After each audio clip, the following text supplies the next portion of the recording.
Like most people who pay even the slightest bit of attention to Korean toys these days, I've had my eye on Miniforce Dinoid Rex Kaiser. But because I'm me, I can't be normal about it, so yeah. It's not that I had the original and eventually got this version instead, it's that I had my eye on the original Rex Kaiser for a while, never pulled the trigger, and then this came across my desk, so to speak, and I was just like, well, I'm gonna, and I did. This is Miniforce Dinoid Rex Kaiser, the black version. It's weird to me just how often black repaints pop up in Korean toys. Usually black and gold, which is a great combination. So I guess in a weird way, it's kind of similar to the Nemesis Prime shelf in that there's just a lot of black repaints. I don't know, but it's the same figure, just in a different color scheme with one extra accessory. That's amazing. But since I never covered the original figure, then this is all new to me, or at least new in a tactile sense, because I've watched so many videos on Rex Kaiser over the last several months. Now, for anyone wondering, I don't have any of the other figures from that line that combine with Rex Kaiser to do combination stuff, so I can't show any of that off. I've been thinking about it a little bit, but I kind of don't want everybody because, one, that's a lot of money, two, that's a very big toy, and three, I just don't like the way a lot of them look.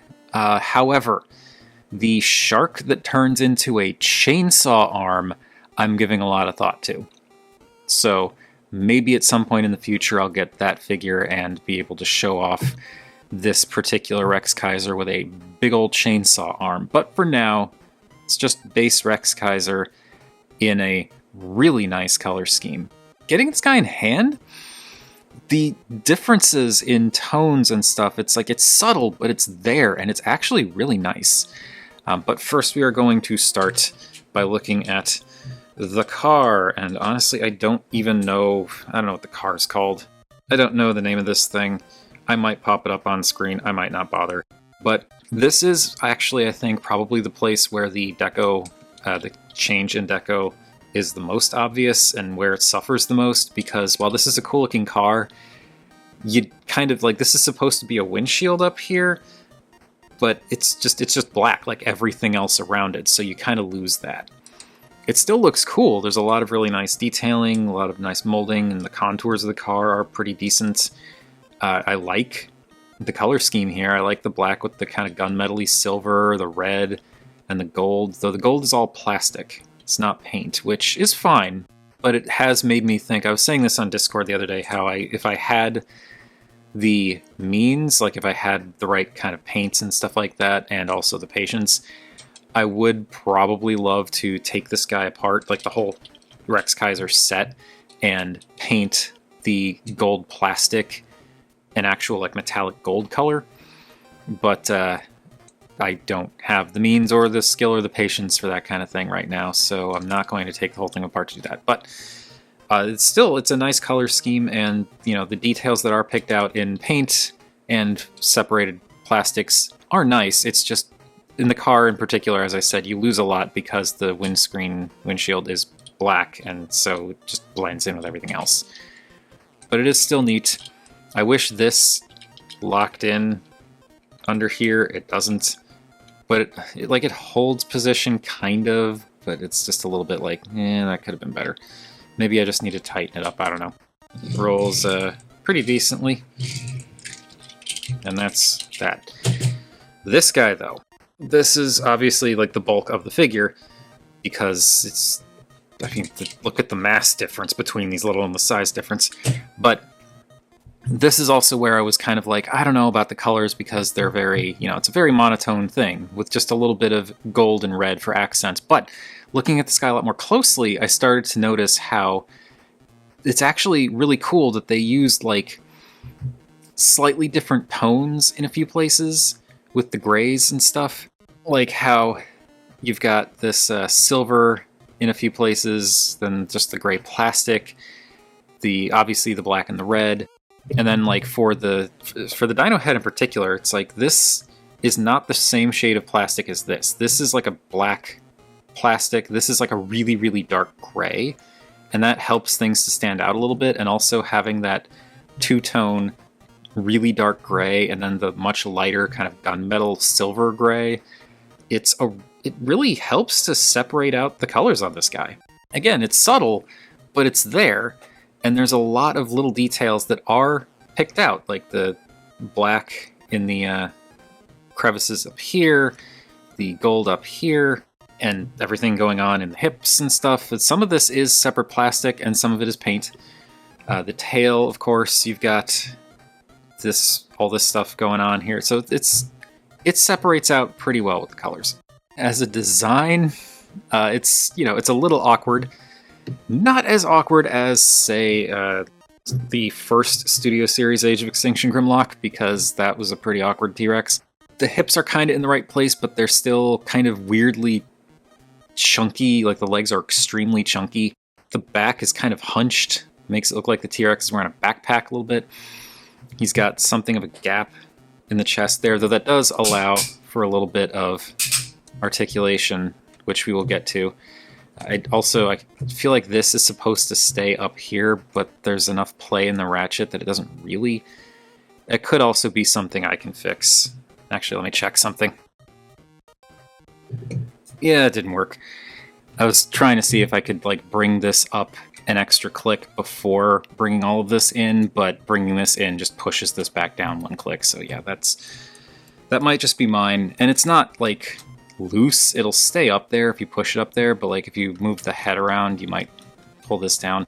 Like I said, a little bit of an awkward looking T-Rex, but less awkward than live action Grimlock. Proportions are decent enough, and he looks cool. And I like him. The head is appropriately T-Rexy. Again, not exactly proportional or anything like that, but it's a robot T-Rex. It's fine. I'd like, though, that the teeth are done in a separate color than everything else, and even like, and this is another thing you can kind of see. It's a very subtle difference, but that really dark gray for the top of the head, but then black for the lower jaw, which again just adds a little bit more visual interest to things, like a subtle visual interest. Red for the eyes, because of course, and the gray, silvery detailing around the nose. I don't know, for some reason I really like these stripes that come down. It just adds just enough extra detail to the face to keep it from getting boring. And there's a lot of little molded details in here too that just really do the whole like anime robot kind of thing. Like, I don't know, just something about tiny triangles that are in corners for no particular reason than aesthetics. It just strikes me as like an anime thing, and like it's a thing they love to do with this kind of stuff, and I don't know why, but it works. And also he's got the head crest up there, which we will look at more in more detail later. It's a pretty cool T-Rex, all things considered. It's also relatively well articulated for what it is. As you already saw, the head does move. I kind of wish this could like pull out, but it doesn't. So you get like very, very subtle side to side. But you can also look up and down. You can actually, because it's a ball joint, you can twist the head, which is cool. I just wish this could like come out more so you could get more side to side motion. Maybe there's a thing I'm missing, but I'm really not seeing anything in here. As mentioned, there's the neck and this little gap here, so you can click the neck down if you wanted to do that. So you could probably do like the more Godzilla style standing T-Rex thing. The tiny little arms are on, I think these are just swivels, so they can go up and down. They can swivel left and right, and then you also have the little elbows and the little claws fold in and out, and T-Rex, because 2 fingers. The tail also has a little bit of articulation. It's just this, but you can move the tail up and down, which I do appreciate. You can't really do anything else with it. Like, you can unplug these bits here to get this chunk to come up a little bit, but like you're not going to get any like twisting or turning. And then the hips do kind of what you'd expect. They can rotate around, they can go in and out. You do get clicky thigh swivels, you get knees. You also get ankles. Slight ankles, but you do get ankles, and then like the front of the foot can move, wiggle around on a ball joint independently. And you can even point the toes, claws if you want, though in my experience it's best to just leave everything splayed out. So yeah, he's reasonably well articulated for being a gigantic robot T-Rex. And he's also pretty big. Like, compared to the Red Boys, he's gigantic. The car, of course, much, much smaller. Because that car is, like, tiny as far as your average, let's say, Korean transforming bot. But this, this is a component that combines with this. This is not a standalone thing. And I think I'm going to save most of the other size comparisons, or I am going to save the other size comparisons for the robot mode. But here is Rex Kaiser's T-Rex mode next to Sky Gallop. I guess I was thinking because horse T-Rex, it's two animals, kind of, but not really, because, centaur thing. But the T-Rex mode is like almost as tall as Sky Gallop is. It's a pretty big T-Rex. Though it's also worth noting that the T-Rex can be taller or shorter depending on what you do with the legs. Now, let us turn this into a robot. So to start, I'm gonna take care of the tail. I'm gonna just tug these a little bit so that we can unplug the tail. Big surprise what this is gonna be. Also, this on its own is huge. Okay, now, with that done, I want to pull up here. It's hard to see, but there's a little tab right in here that plugs into the back side. So I'm going to pull that up. There you can see the tab. So I'm going to pull that up before you start separating the obvious robot arms. So you untab that, and then you can kind of flare those out. These bits just pop off. The way these work is the big handle just kind of goes into the fingers here, and then the small pegs right over there. And then I'm going to push that out and pull that out. And same deal here. And here you can also see how that sits inside the fist. It doesn't, like, the fist isn't actually holding anything. It's this peg doing this little peg doing all the work, but you still want to get it lined up like that. So pull that out, pull that out. Now you can work on the legs because the tail just gets in the way otherwise. So I'm going to straighten out the legs. Just bring these down, straighten out the knee, and then, as you might guess, there are two joints in here, so you can shift the hip down to get it into the robot mode position. And same deal here. Straighten out the knee and the leg and bring down the hips. And then to get rid of the dino feet, I want to take the heel section and click that back one. And that'll give you the room to rotate the entire shin around. And then you can fold the dino foot in and just kind of have that sit up like that. Rotate this around and then pull out the heel. And give it a click for good measure because we're going to need that click. And there is one robot leg. And here, fold this in. Now you don't have to do the clicking this forward bit for the T-Rex mode if you don't want, but I find it does make it more stable in Dino mode, and it also kind of closes up the foot a little bit. But anyway, bring that around, close that up, swing that around, rotate that around, and flip out the heel, and there. Robot legs. I wish these really, like, yeah, they can wiggle around. I wish those, like, locked in either mode. They kind of lock in for the Dino mode because of the ankles sliding forward, or clicking forward, but you can't really do that here because there's no room.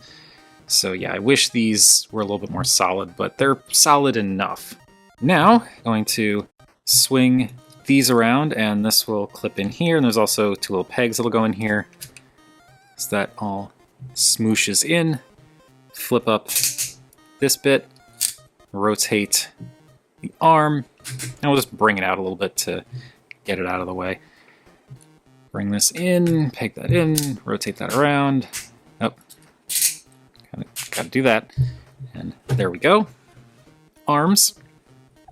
For the dino claws, you just fold that in and fold this up and just kind of bring the arm back so that it rests in this little cavity here. I also kind of wish these like pegged in somewhere, but I kind of get why they don't. They don't really need it. If you wanted to, you could do like a T-Rex man mode, but what you want to do is open up the chest. You can see the little tab there, so you kind of want to bring them together at the same time, pull them out at the same time, and these just flare out. And now this whole dino neck comes down and it kind of thunks into place down here.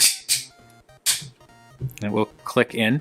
Now we're going to pop the head crest out of the head, because that is the whole helmet for the finished robot mode. I'm going to take this panel and fold that forward and bring the dino head back up, and that kind of smooshes in a little bit. Again, I also wish this locked into place, because you can easily just kind of bring it down and then you're left with like this weirdness going on here, but it's okay for what it is. This thing, I didn't really talk about this because it was buried inside the dinosaur, but this is like the weird little gimmick of this line where you've got these hexagonal disc things, and they are die-cast, or at least they feel die-cast. It's nice chrome gold on there, like the coloring on this is nice. For this particular one, for Rex Kaiser, one side has the T-Rex head, one side has the car. I don't know why they did car and T-Rex, because this only goes in this guy. So like, I guess this is supposed to be for T-Rex mode, but like that's the T-Rex, so I don't know. I think it would have made more sense if it was like T-Rex and then like robot head or something, but that's what it is. I don't know which side goes where. I just leave it on the T-Rex mode. You don't even have to take it out for transformation, as you can see, but that just clicks in there, and this folds in. But we are going to fold it out for now, because we also have to do transformation on this thing, and it is very simple. Just pull this up so that we can take the entire roof section and just kind of fold that forward, and you want to have this straight up like this. So not down like this, make sure it's out, but you want this as far forward as it can go. Split the back end, and then this, you want to kind of bring it down like straight out, because this bit here does actually peg in. So, or not peg in, but like it's thick enough that you can't just go like this, it'll get stuck. So you kind of have to bring it out like this and shift it up, or try and go straight up like that. And finally, you flip this all the way around, and there we've got the unmasked robot head. And I don't know why so many Korean figures do this, where you've got the head and then you put like a helmet on it. I get it when the head is like the the head of a different robot that's part of a combination and you want to dress it up or whatever, but like this is the only time you ever see this head, because the helmet, when we put the helmet on, completely covers it. It's very weird, but the molding is nice. The shape is a little bit weird towards the back, but that's because it's got to wear a helmet, and it's just kind of nondescript humanoid robot face with red eyes now. And for the helmet, you can see there is a little faceplate in there. You just reach in and flip that forward, and there is the helmet, which, as I'm looking at this, the face looks super tiny and the helmet looks gigantic, but whatever. And I'm going to do this now just because it's easiest to do it with this not connected, but this just comes down over the head and clicks into place. And there we go. Now this whole thing goes into the torso, and it goes in at an angle. So you basically come in kind of like this. And the reason you want this down is because, if we get this out of the way, just because it's blocking the view, this comes down and kind of sits right in this gap here.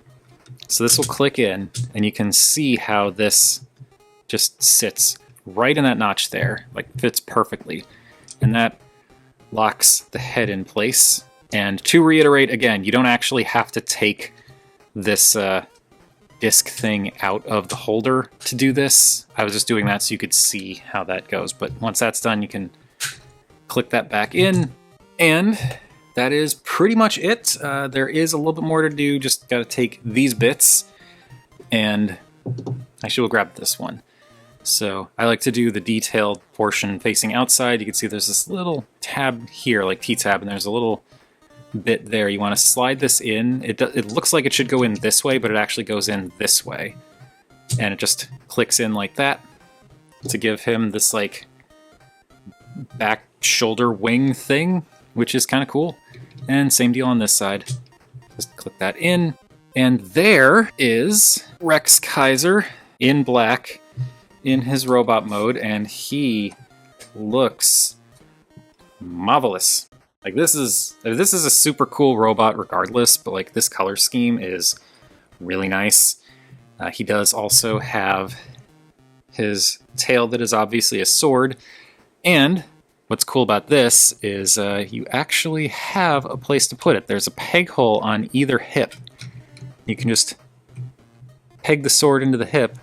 Actually, I'll do it the other way so that the big guard thing isn't like bumping into the knee. But yeah, you can keep the sword on his hip, which is really cool.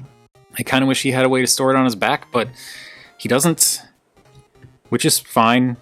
I checked and like you can't really use any of these other plugs. Well, I guess you could do this if you wanted to. Yeah, that kind of works. You can just put it there, which is where it normally goes for the Dino mode anyway, and that also works. So there's that, though it's this is connected to the shoulder, so the sword will move when you move the shoulder. But anyway, this is a supremely cool looking robot. The colors are the same as it was for the T-Rex.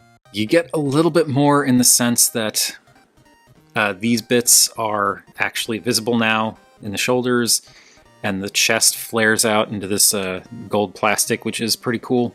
And you get a little bit more of a better view of the pelvis. But yeah, it's cool. And it is, as I said, it's a little bit subtler, a little bit more downplayed compared to the color scheme of the original version of the figure. But it looks so neat. It's a really cool robot with really cool super robot-y proportions, by which I mean like the head is a little bit smaller. And the body is bigger. The legs, of course, are gigantic. I mean, it makes it look cool, but it is a little bit weird just how thick the legs are. It's a little proportionally silly, but at the same time, it's the super robot aesthetic, so I don't really mind it at all. And he's also pretty darn clean all the way around. Okay, so there's so much to go over with this guy. To start, let's look at that head, and I already talked about it a bit, but like, it's a neat looking head. There's some really nice detailing on here. I love that they got all these little black painted details on like the sides and stuff. That's really cool. And like some more gold going around the sides here. It's just that the face looks like, the faceplate makes it look like it's a really tiny face inside of a gigantic helmet, which proportionally is a little bit silly, but like when you're looking at them in the grand scheme of things, you don't really notice.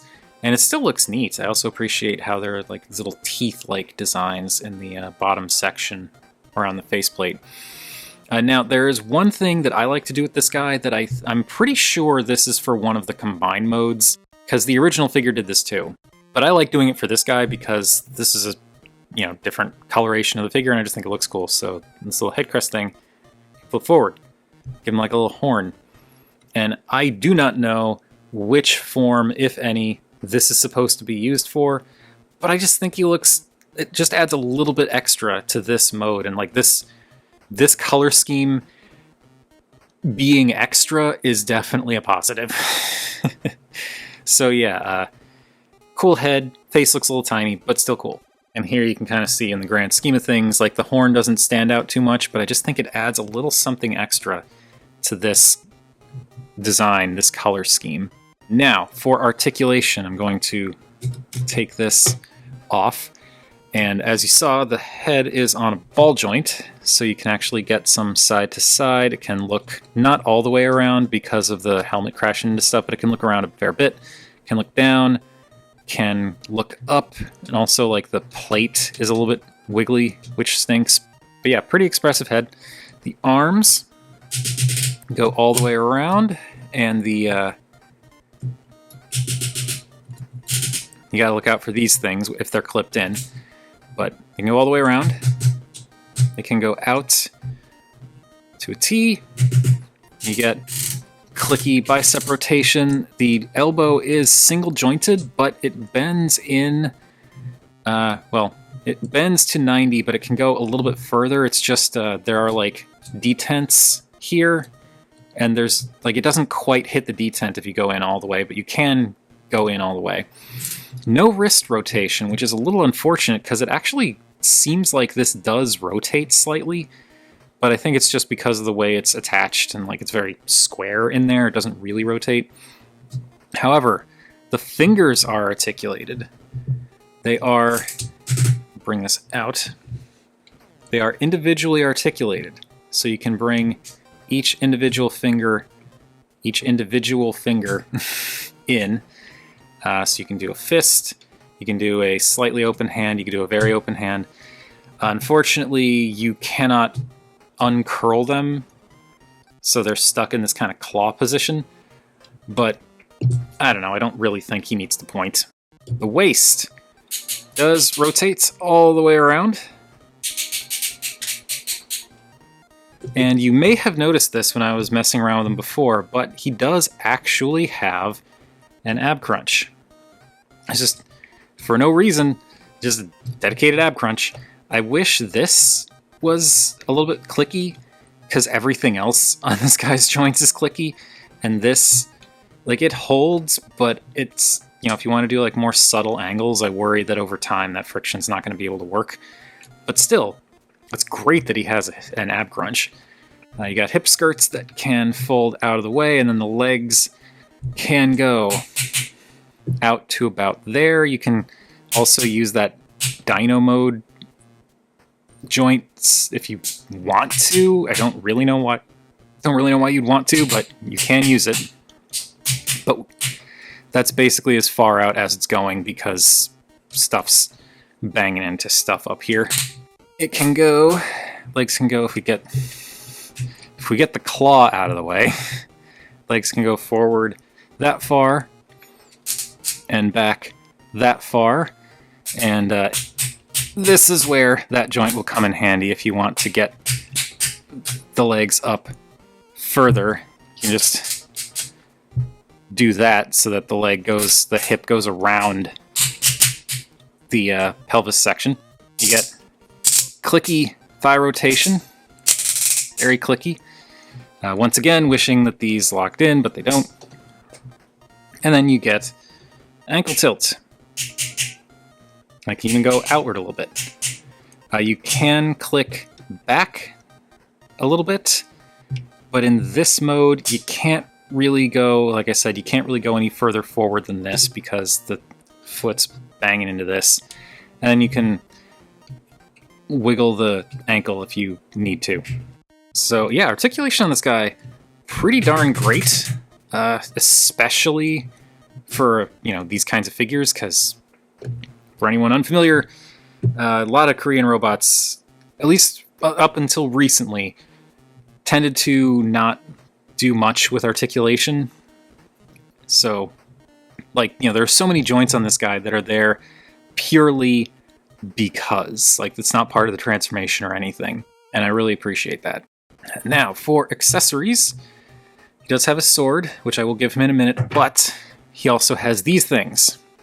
And these things you can unclip from his shoulders, fold this back in, fold this out, and oh, look at that. Now, you can plug this into either hand. Plug it in. Come on. Why don't you plug in? There we go. Plug it in, curl the fingers around the handle, and now he's got guns. And same deal here. Put that in. Try and actually show you what I'm doing here. As you can see, there's this giant, chunky tab in the palm. When we fold out the gun, or the handle, there's these slots on either side of the handle. And that just plugs into the palm. Curl the fingers around the grip. And now he's got a pair of pretty imposing big pistol things, which is cool. I like having options. There's something about a very large gunslinging robot that's just very neat. And would it surprise you to know that the sword goes in the hand the exact same way? Probably not. So you've got slots on either side of the handle for the sword, and that, again, just pegs into the palm, curl the fingers around it, and now he's got a big old imposing sword, and that is super cool. But I did mention at the beginning of the video that there is one particular thing about this guy that I thought was really cool, because in addition to the just really neat color scheme, he comes with one more accessory, and that is this. Let's slide you back a little bit. This, as you can probably see, is a cloth goods cape. It is a Korean robot-sized cloth goods cape that is black on one side and like tattered and multi-layered, so the red layer shows through like some of the holes, and tattered on the other side, so you've got some holes, you've got some of the black showing through, but also they did this like this. I really like this kind of gradient dirt scuff burning that's going on here. It's just really nice. It's clearly fake weathering because all the edges are very nice and clean, but that's still really cool. And it's wired. There are wires on the ends, and here, and here. Basically every single seam you see is, well, basically nothing. Literally every single seam you see is a wire. This is a wire, this is a wire, this is a wire, this is a wire. And then you've got the little stretchy thing in the center. So like, posable cape, looks cool. Now let's get it on this guy. I find the easiest way to do this is to just kind of pop it over his head. So I want to take the loop and go around the T-Rex jaw, and it'll kind of naturally find a place to settle in. And then just bring it up and over, and there is a stretch to the catch, so you can just kind of bring it up and around, bring it around those pylons for the car, and like, that's it. And you can flare this out however you want. You can do it on the other side of the guns. This is freaking awesome. Just look at this. You don't even have to do anything to make him look dynamic and awesome. This is so cool. I also really like the choice of doing the interior of the cape red, but like kind of doing that gradient dirt thing, because making it red really makes the silhouette pop in front of it. It helps a lot of the like shape of the robot come out, and it just looks incredible. And around back, it even looks pretty great too. And because there are so many wires in it, you could do different poses with it. I'm not going to do anything really because I don't want to like wear out the wires, but like you could get fancier with it, do some really wild and dynamic stuff. Generally, like, I think capes look cool, but I don't like to use them that often because they just end up being kind of like a pain to deal with outside of the main robot mode. Because, you know, you could put the cape on the T-Rex, but it doesn't really work.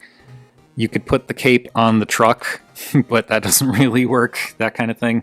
I do like how this feels nice, for one thing. It's surprisingly heavy, and it just looks fantastic. It's got like 8 wires in it. There is so much effort that went into this cape. I really, really dig that. And yeah, it's I'm willing to put it off to the side when he's in T-Rex mode because of how freaking amazing it looks in robot mode. Now, the cape doesn't add any height, so we don't have to worry about that, but we do have to do some size comparisons. And as is probably expected, considering the T-Rex mode is pretty big, the car is not really adding much, it's just the head. But still, this is a big boy. Not the biggest Korean figure I have, not by a long shot, really, but he's sizable, especially as like a standalone. So as a reminder, the T-Rex was slightly shorter than Sky Gallop, but again, that's dependent on where you position the legs. But like when he's fully roboticized humanoid, he's big. Clearly bigger than a smaller, older metal card bot. I still... any excuse I have to trot out Black Hook, I will take it. And significantly much taller than his tiny goth cousin, Bloodwing. He is noticeably taller and heavier and bulkier, honestly, than the original Metal Cardbot Heavy Iron. But if you put him next to Metal Cardbot Heavy Iron W, yeah, Heavy Iron W is still probably the biggest standalone, non-combining Korean robot toy that I have. He is a big boy. And that'll do it for Miniforce Dinoid Rex Kaiser Goth Edition. I don't know. This is extremely cool. Like, the figure on its own is extremely cool. I'm sure I would have been very happy if I had gotten the regular Rex Kaiser. But like, this color scheme plus the cape is just such a visually incredible combination. It makes this guy feel like a centerpiece, even if he's not the biggest figure I've got. This guy is just amazing. Transformation is fun and interesting.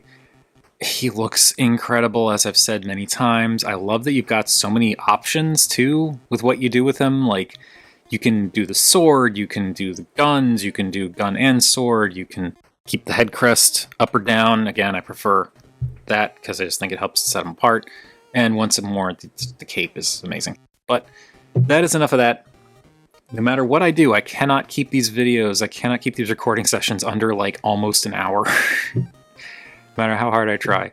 Anyway, hopefully it'll be shorter than that by the time this video is edited and goes up. But thank you all for watching, and I'll see you in the next one.